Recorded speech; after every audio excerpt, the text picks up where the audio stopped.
दर्शकों नमस्कार।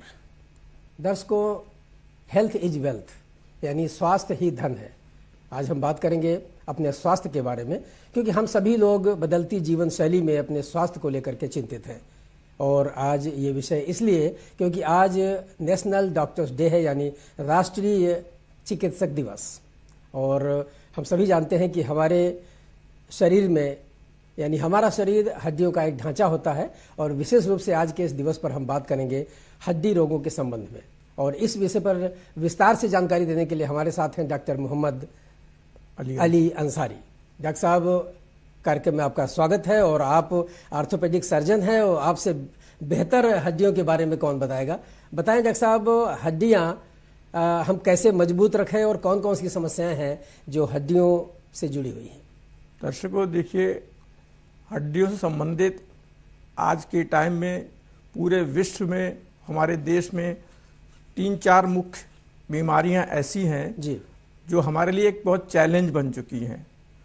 जैसे कि ऑस्टियोपोरोसिस, हड्डियों का कमजोर होना, ऑस्टियोआर्थराइटिस जिसको आम भाषा में हम लोग गठिया बोलते हैं, जी, ऑस्टियोआर्थराइटिस, और दूसरा लो बैक एक या सर्वाइकल स्पॉन्डिलोसिस भी एक बहुत बड़ी समस्या है। और ये इसका मुख्य कारण जो है हमारा जीवन शैली, हमारा लाइफ स्टाइल, हमारे खान पान और हमारी फिजिकल एक्टिविटी या कसरत या एक्सरसाइज कम होना, ये इसके मुख्य कारण है। डॉक्टर साहब, आपने कई सारी बीमारियों या कई सारी समस्याओं का जिक्र किया है। सबसे पहले जिक्र किया है ऑस्टियोपोरोसिस। ऑस्टियोपोरोसिस क्या होता है और इसके कारण क्या है? ऑस्टियोपोरोसिस में हड्डियां आपकी बहुत कमजोर हो जाती हैं, खोखली हो जाती हैं। और इसका जो कारण है, मुख्य कारण जो होते हैं, एक तो ये है कि ऑस्टियोपोरोसिस की एज के बाद, उम्र के बाद होती है। खास तौर से लेडीज में, महिलाओं में मीनोपॉज के बाद जब माहवारी बंद हो जाती है तो ये बहुत कॉमन प्रॉब्लम है। और ओल्ड जेंट्स में, पुरुषों में ये बीमारी 60 साल के प्लस में होना ही है। दूसरी चीज मोटापा। मोटापे की वजह से अगर आप एक्सरसाइज वगैरह नहीं कर पाते हैं, चलना फिरना कम हो जाता, आपकी गतिविधियां कम हो जाती, तो हड्डियां कमजोर हो जाती। तीसरा है आपका खान पान। आजकल हम लोग फास्ट फूड और ऐसे खान पान पर निर्भर हो गए हैं, खास तौर से लाइफस्टाइल की वजह से, जिसकी वजह से हमारे शरीर में विटामिन डी की कमी, कैल्शियम की कमी बहुत कॉमन हो चुकी है। तो हमें अपने खान पान को सुधारना है जी, और अपनी जीवन शैली, एक्सरसाइज वगैरह पे ध्यान रखना है, वॉक करना है। अननेसेसरली आप अपने हाथ पैरों को रोक के ना रखें, फिजिकल एक्टिविटी में शामिल होते रहें, करते रहे। डॉक्टर साहब, आपने जिक्र किया ओल्ड एज का, यानी वृद्धावस्था की बात की। उस टाइम समस्याएं बहुत होती हैं, और गठिया एक ऐसी समस्या है जो उसी दौरान व्यक्ति को ग्रसित करती है, परेशान करती है। ये गठिया यानी ऑस्टियोआर्थराइटिस, ये क्या है और सभी लोगों को नहीं होता है? किन किन लोगों में इसकी संभावना ज्यादा होती है? ऑस्टियोआर्थराइटिस एक डिजेनरेटिव प्रोसेस है। एजिंग की जैसे एज बढ़ती है तो आपके ज्वाइंट घिसने लगते हैं। ज्वाइंट घिसने की वजह से क्या होता है, उसमें अंदर जो गैप होता है वो कम हो जाता है जी।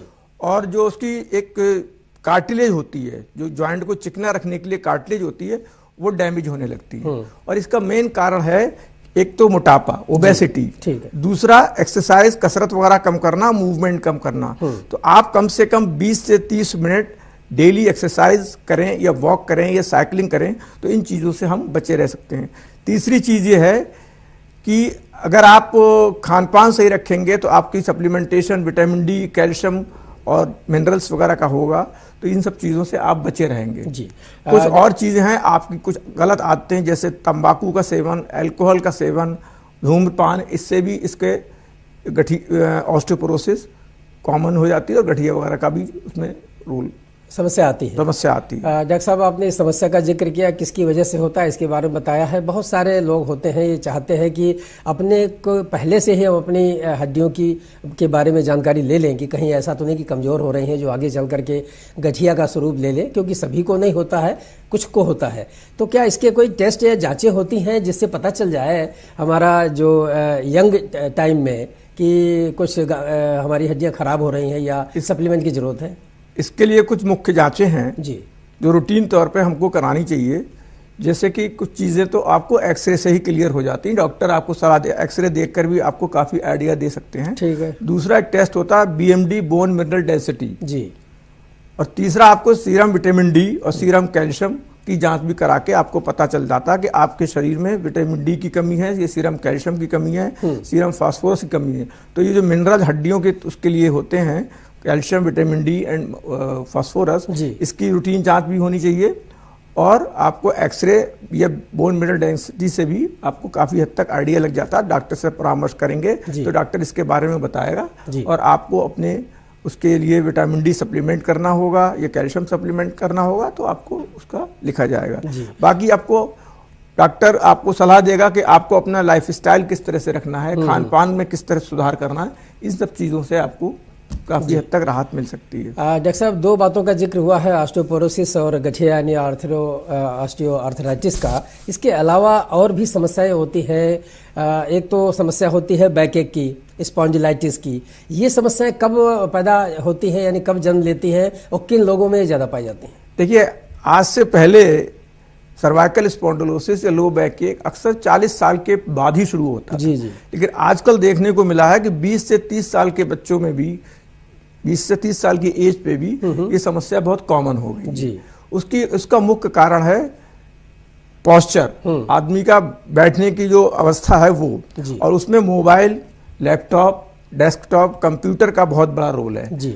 लगातार लंबे टाइम तक लोग ऑफिस में बैठ के काम करते हैं कंप्यूटर पे, उसकी वजह से सर्वाइकल स्पॉन्डिलोसिस का, लो बैक एक का बहुत प्रॉब्लम बढ़ चुकी, वो भी यंगस्टर्स में भी, नई जनरेशन में। मोबाइल का यूज भी आप झुक के देखते हैं तो वो भी आपको गलत पोस्चर में देखते हैं। ये मोबाइल का बहुत ओवर यूज करेंगे तो सर्वाइकल स्पॉन्डिलोसिस का बहुत बड़ा मुख्य कारण है।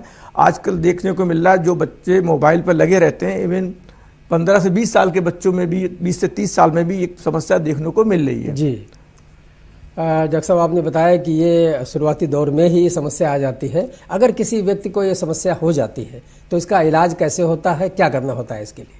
देखिए, इसका इलाज पहले तो ये है कि जिस वजह से ये दिक्कत आ रही है उस पर आपको ध्यान देना है।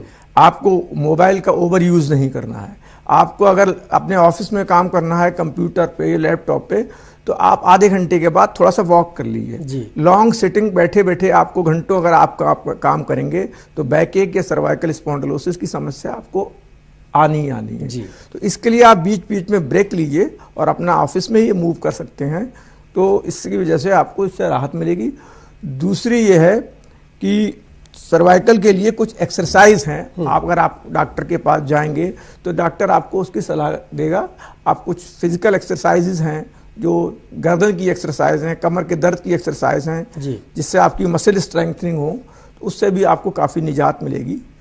और बाकी डॉक्टर साहब, हम देखते हैं कि कुछ लोगों को कि गले में कोई पट्टा लगाए रहते हैं या कमर में एक बेल्ट सी बांधे रहते हैं, ये इसकी वजह से ये समस्या समाप्त हो जाती है? गले में पट्टा बांधने का जो मेन है उसमें होता है कि आपको अगर सर्वाइकल स्पॉन्डिलोसिस की वजह से या एक सर्वाइकल डिस्क स्लिप होती है, तो वो डिस्क अगर अपनी जगह से हट जाती है तो आपकी नर्व को इरिटेट करने लगती है, नर्व को दबाने लगती है। जब नस को दबाएगी तो दर्द आपके हाथ में जाएगा। तो उस केस में क्या है कि आपको गर्दन को स्ट्रेट रखना है और गर्दन के नस के ऊपर प्रेशर, डिस्क पे प्रेशर हटाने के लिए हम लोग सर्वाइकल कॉलर एडवाइस करते हैं और कमर के दर्द के लिए बेल्ट इस्तेमाल की जाती है। अब हम डॉक्टर साहब उस पर आते हैं जो कि बहुत ही आवश्यक है जानना, क्योंकि गठिया यानी घुटनों का दर्द बढ़ता जा रहा है। बहुत सारे जो ओल्ड एज के लोग हैं, क्योंकि जो जीवन की जो लाइफ है वो आगे तक जा रही है, बहुत सारे वृद्धावस्था में पहुंचते पहुंचते उनके घुटने के दर्द होते हैं, चलना फिरना मुश्किल हो जाता है। अक्सर घुटना प्रत्यारोपण की बात की जाती है। ये कितना सफल है और किस उम्र में व्यक्ति को किस अवस्था में करवाना चाहिए और क्या क्या समस्याएं आती हैं करवाने से? देखिए, घुटना प्रत्यारोपण की जहाँ तक बात है, ये अलग अलग स्टेजेस के हिसाब से ऑस्टियोआर्थराइटिस के ग्रेड्स होते हैं। Grade 1, grade 2, grade 3, grade 4। शुरू ग्रेड 1 में माइल्ड ऑस्टियोआर्थराइटिस जब होती है शुरुआती दौर में, तो आप सिंपल एक्सरसाइज करेंगे, स्ट्रेचिंग एक्सरसाइज, क्वाड्रिसेप एक्सरसाइज हम उसको बोलते हैं। घुटना स्ट्रेट करके आप बैठेंगे और अपने आप उसको स्ट्रेच करते रहेंगे। ऑफिस में भी अगर आप बैठे हैं तो अपनी एक्सरसाइज कर सकते हैं वर्किंग आवर्स में भी। और कुछ उसके लिए मेडिकेशन है, जो हमारी कार्टिलेज घिसने लगती है, तो हम उसको मेडिकेशन, उस दवा को देते हैं जिससे कार्टिलेज का लुब्रिकेशन, कार्टिलेज आपकी रिजनरेट हो, वो आपकी हेल्दी बनी रहे और एक्सरसाइज करते रहें। तो grade 1, grade 2, mild to moderate osteoarthritis में घुटना प्रत्यारोपण की आवश्यकता नहीं है। जी। अगर इस ट्रीटमेंट के बाद अगर सीवियर ऑस्टियोआर्थराइटिस जब होती है, जब ये बहुत ज्यादा जॉइंट डैमेज हो जाता है, चलना मुश्किल हो जाता है, चलना मुश्किल हो जाता है, तब आप प्रत्यारोपण की बात आती है। ठीक है। और उसमें आपको प्रत्यारोपण सफल ऑपरेशन है, कोई दिक्कत नहीं है जी। लेकिन उसकी यह है कि उसके बाद कुछ लिमिटेशंस हैं, जैसे आप उखड़ू बैठने में आपको दिक्कत आएगी, आप स्क्वाट नहीं कर सकते जी। और घुटना प्रत्यारोपण के बाद आपको थोड़ी सी फिजिकल एक्टिविटी मेंटेन रखनी पड़ेगी, तभी आपका घुटना प्रत्यारोपण सफल होगा। डॉक्टर साहब, घुटना प्रत्यारोपण यानी नी रिप्लेसमेंट की बात की जाती है। बहुत सारे दर्शक हमारे ये जानना भी चाहेंगे, समझना चाहेंगे कि ये ऑपरेशन कैसे होता है, क्योंकि घुटना बदलने की बात की जाती है तो उनको लगता है कि ये बड़ा कठिन काम है, बड़ा दर्द वाला काम होगा और कैसे बाद में हम चलेंगे, थोड़ा सा बताएं। घुटना प्रत्यारोपण या कूला प्रत्यारोपण जी कोई कठिन काम डॉक्टर्स के लिए तो नहीं है। बिल्कुल। हम जो ज्वाइंट डैमेज हो जाता है जी, उस ज्वाइंट को हटा देते हैं और उसकी जगह पर इम्प्लांट आते हैं, आर्टिफिशियल कृत्रिम ज्वाइंट आते हैं। उनको हम किस चीज के बने होते हैं डॉक्टर साहब? वो उसका मेटल होता है, ऐसे स्टील के भी होते हैं, वो टाइटेनियम के भी ज्वाइंट आते हैं। जी। तो उसका हम जिसके हिसाब से पेशेंट एग्री करता है, टाइटेनियम वाला भी डल सकता है, स्टील वाला भी डल सकता है, उसमें कोई दिक्कत नहीं आती। जी। और उसके बाद कुछ बहुत जल्दी उससे क्या होता है, पेन खत्म हो जाता है, दर्द आपका खत्म हो जाता है और आप चलने में आसानी से चलने सक्षम लगते हो जाते हैं। डॉक्टर साहब, ड्यूरेबिलिटी की बात की जाए तो इस प्रकार के जो प्रत्यारोपित घुटने होते हैं कितने समय के लिए होते हैं, कितने समय तक, लॉन्ग टाइम तक चल सकते हैं?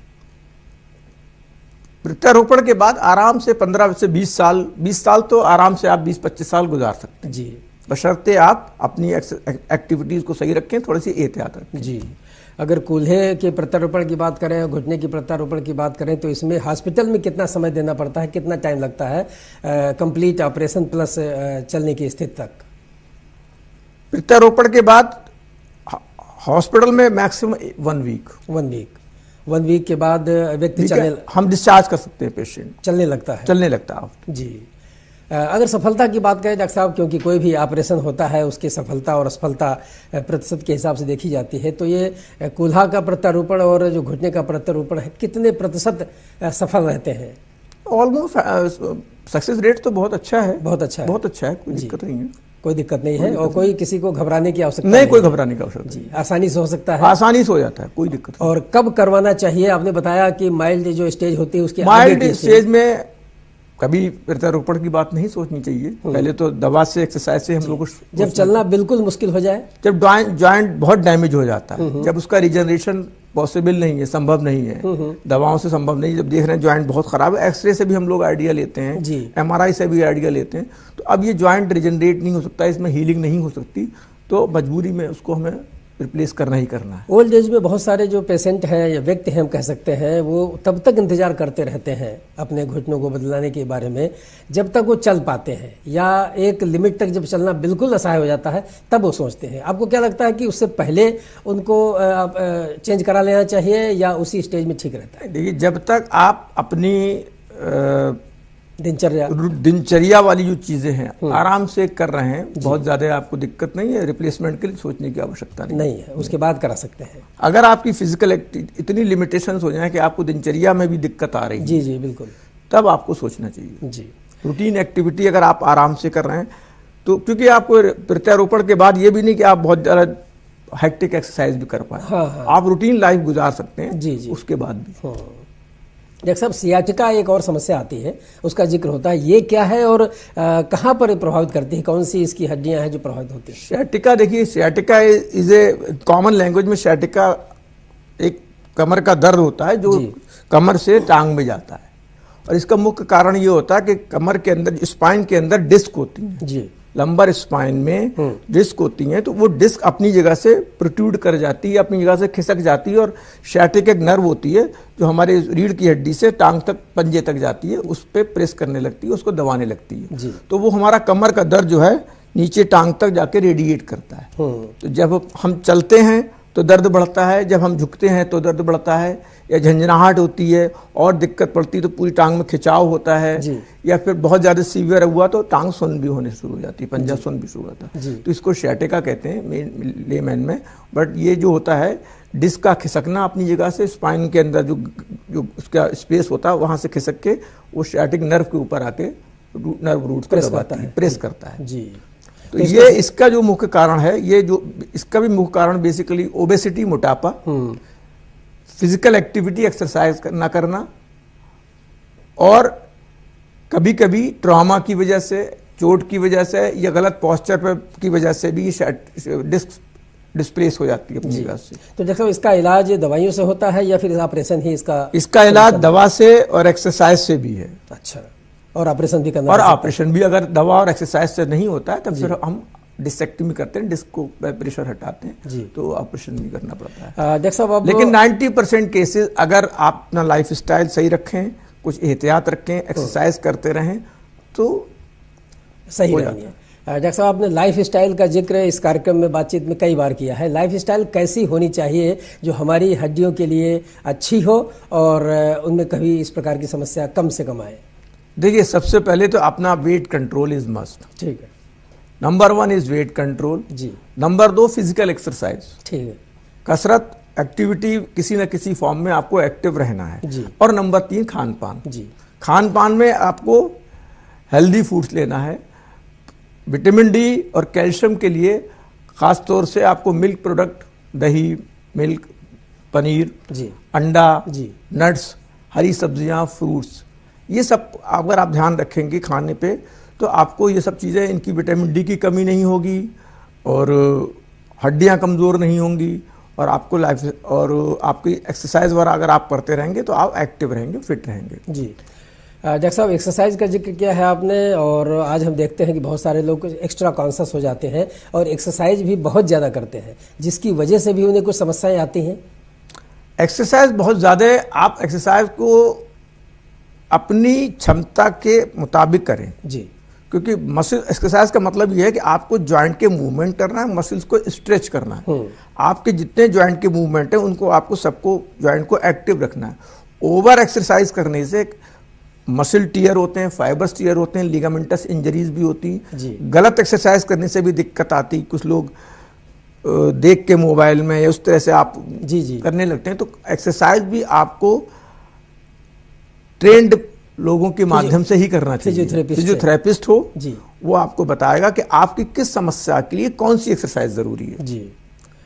डॉक्टर साहब लाइफ स्टाइल से जुड़ी एक और बात है, क्योंकि आज तक ज़्यादातर लोग ऑफिस में काम करते हैं और बाहर कम निकलते हैं, गाड़ी में रहते हैं या फिर अपने ऑफिस में रहते हैं। एक्सपोजर यूँ कह सकते हैं कि एनवायरमेंटल एक्सपोजर कम हो पाता है। देखिए हाँ, ये आपने बहुत अच्छा सवाल किया है जी। आज के दौर में हम लोग सबसे ज़रूरी कमी जो महसूस कर रहे हैं कि सनलाइट एक्सपोजर बहुत कम है जी। हम लोग ऑफिस में बैठे हैं वहाँ एयर कंडीशन, घर में बैठे हैं एयर कंडीशन और गाड़ी में बैठे हैं तो एयर कंडीशन। तो विटामिन डी डिफिशियंसी का एक बहुत बड़ा जो कारण है वो सनलाइट एक्सपोजर भी है जी। तो हमें थोड़ा सा धूप भी लेना चाहिए, दिन में कम से कम 20 से 30 मिनट धूप लेना, सन एक्सपोजर इज मस्ट जी। तो वो बहुत ज़रूरी है। तो उसकी वजह से आपको विटामिन डी डिफिशियंसी के चांसेस बहुत कम हो जाते हैं जी। तो इसलिए आपको एक्टिव भी रहना है, सनलाइट एक्सपोजर भी लेना है और खान पान भी सही रखना है जी। ये 3 मंत्र हैं आपके लिए। अच्छा, बहुत अच्छी आपने बात बताई है और खान पान पर हम दोबारा आएंगे क्योंकि आज खान पान का तरीका भी बदल रहा है। अगर ये कहें तो लाइफ स्टाइल का ही तरीका बदला हुआ है। लेट नाइट सोना होता है, लेट मॉर्निंग में उठना होता है और इसके बाद ब्रेकफास्ट की बात करें तो वो नेग्लेक्ट हो जाता है। इन सब चीज़ों का कितना असर पड़ता है और फास्ट फूड का बढ़ता हुआ जो प्रचलन है आज के यंग जनरेशन में, ये कितना इफेक्ट डालते हैं हमारे बॉडी पोस्चर पर और हमारी हड्डियों पर? देखिए, फास्ट फूड जो है सबसे ज़्यादा बड़ी समस्या बन गई है।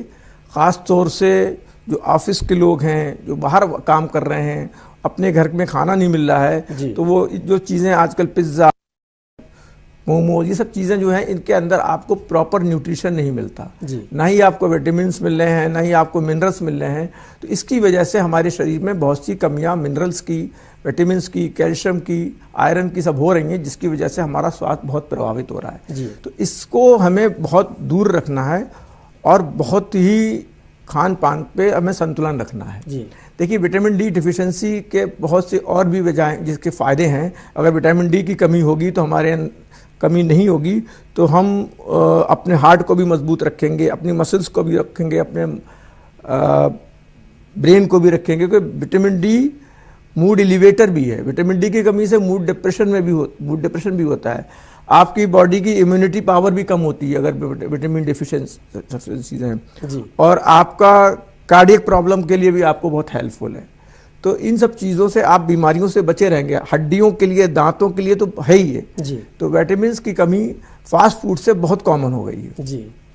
डॉक्टर साहब, अगर बात करें कि मेडिकेशन की, क्योंकि बहुत सारे लोग फूड सप्लीमेंट से जो न्यूट्रिशनल वैल्यू है नहीं ले पाते हैं, तो वो सोचते हैं कि हम मेडिकेशन के माध्यम से, कैल्शियम की गोलियों के माध्यम से, विटामिन की गोलियों के माध्यम से इनकी आपूर्ति करते रहें और नियमित रूप से वो इनका सेवन करना चाहते हैं। क्या कहेंगे इस बारे में, ये कितना उचित है और क्या ठीक है?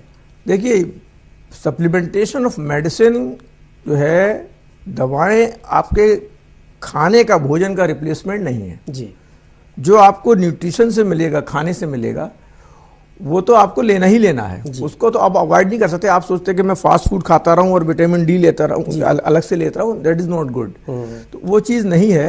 हाँ, लेकिन अगर डॉक्टर के पास जाएंगे, वो आपका सीरम विटामिन डी लेवल कराएगा, सीरम कैल्शियम लेवल कराएगा और आपको प्रॉपर डाइट बताएंगे, भाई आप ये चीज़ खाइए, ये मत खाइए। उसके बाद जो कमियां हैं, उस कमी की वजह से आपको कोई और दिक्कत ना हो जाए, जैसे पैथोलॉजिकल फ्रैक्चर हो जाते हैं, जब सीवियर ऑस्टियोपोरोसिस होती है तो चलते चलते हमारी हड्डियां टूट जाती हैं, कई बार कूला टूट जाता है, जरा सा फिसल गया तो फ्रैक्चर हो जाते हैं। तो हड्डियां जब इतनी कमज़ोर हो जाती हैं तो हम लोग उनको, डॉक्टर्स जो है उनको विटामिन डी सप्लीमेंट करते हैं, कैल्शियम भी सप्लीमेंट करते हैं, वो ज़रूरी बन जाता है जी। तो इसका मतलब यह है कि जो फूड सप्लीमेंट है वो आवश्यक है। फूड इज मस्ट जी।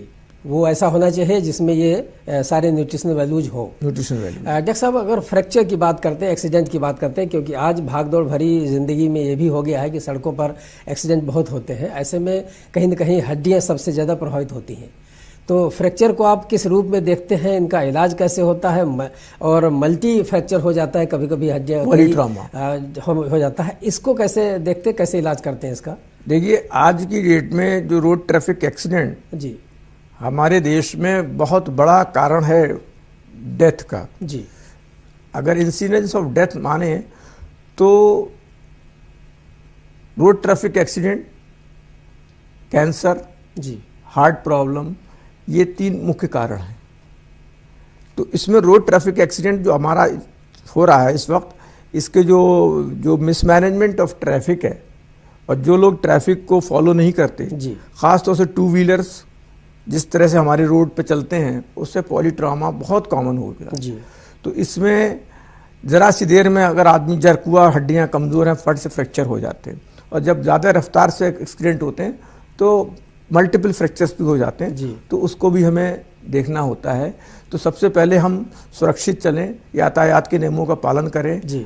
तो वो बहुत ज़रूरी है, क्योंकि ट्रॉमा अपने आप में आदमी को बहुत पीछे ले जाता है। बिल्कुल, पूरा आपका लाइफ स्टाइल ही चेंज हो जाता है, साइकिल बदल जाती है जी।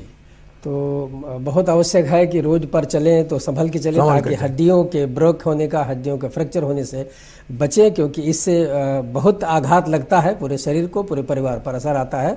और डॉक्टर साहब, बहुत अच्छी जानकारी आपने दी। चलते चलते क्या कहना चाहेंगे कि लोग किन किन बातों का विशेष ध्यान रखें ताकि उनकी हड्डियाँ मजबूत हो सकें?